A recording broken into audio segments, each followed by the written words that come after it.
9月9日憶山東兄弟。王維。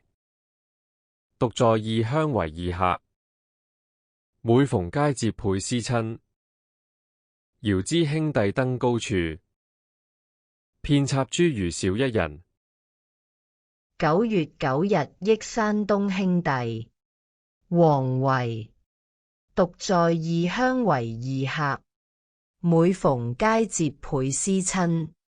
遙知兄弟登高處，遍插茱萸少一人。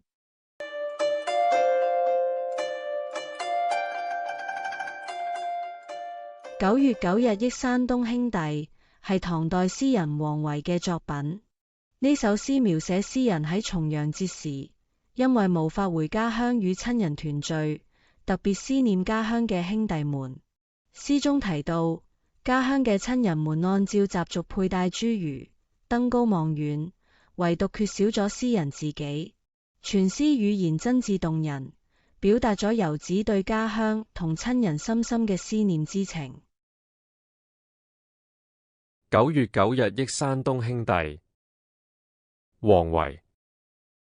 獨在異鄉為異客，每逢佳節倍思親。遙知兄弟登高處，遍插茱萸少一人。9月9日憶山東兄弟。王維。